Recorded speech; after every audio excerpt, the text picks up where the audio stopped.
Smile, you son of a bitch. Praying to the algorithm gods, as we all should, that YouTube figures out that was a Jaws reference, because you can put it in the win column. Good guys win 2-0 over the San Jose Sharks, and it was by far and away their best game of the season, bar none, by a mile.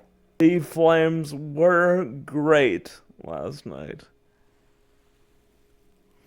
I've said it a couple times, most resoundingly for the Flyer game, but this game against San Jose is the example.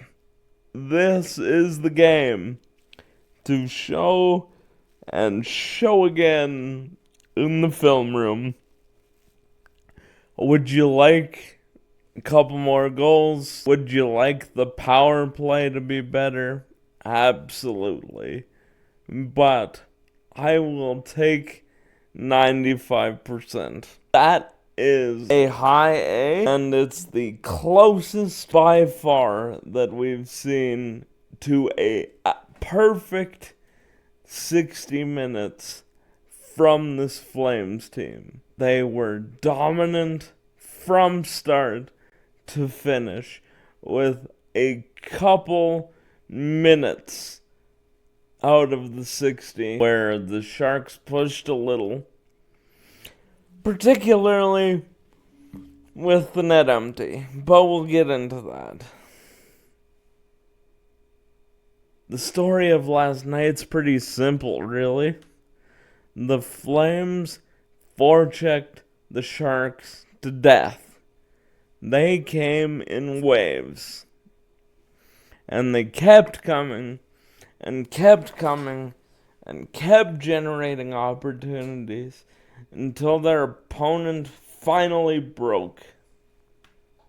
But unlike some of their dominant victories on the scoreboard this season, like against the Rangers or Columbus, they gave the Sharks virtually nothing all night. It didn't matter which line, it didn't matter which pairing, although the Backlund line was truly fantastic against Macklin Celebrini. They looked like their shutdown selves. But all 19 of the Calgary Flames who saw minutes in this game should be leaving that game and coming into today's practice knowing that that is what they can, frustratingly, and need to continue to do. They gave the Sharks so little last night that the shots in the first period were 13-1. One shot against Dustin Wolf.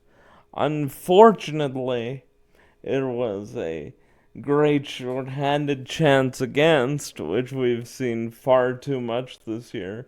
But really, if we're looking at the game, that's one of maybe 3 small blemishes on an otherwise pristine effort. Here's the thing, though. After that first period, I still got this feeling that something was gonna happen to derail things.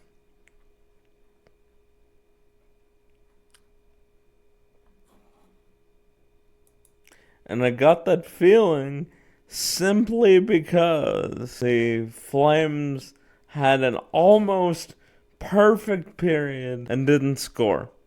It was 0-0 after the first period, despite the Flames seemingly deserving a multi-goal lead. I was waiting for the other shoe to drop most of the night, actually. It's kind of sad that that's where my expectations have dropped for this season. I kept thinking, when's the effort gonna drop? When are they gonna run out of energy? But let me tell you something. Let me tell you something. It was magical to see, with the exception of some lackluster power plays, but power plays that weren't actively harmful to the team.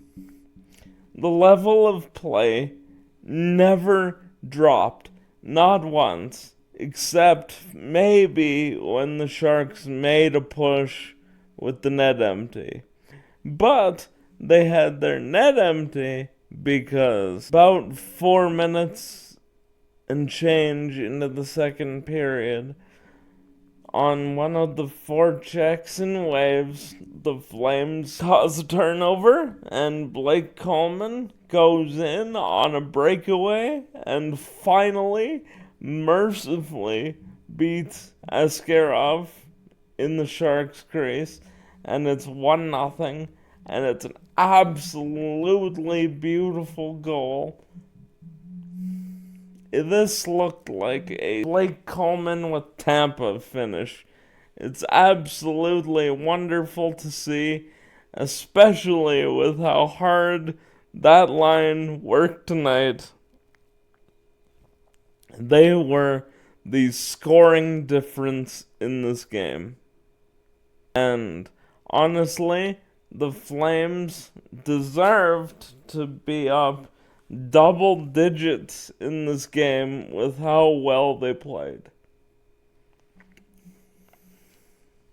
Every line generated chances. Ryan Lomberg could have won somebody groceries for life in the scoring win. He had that many chances last night. Matt Coronado could add a couple.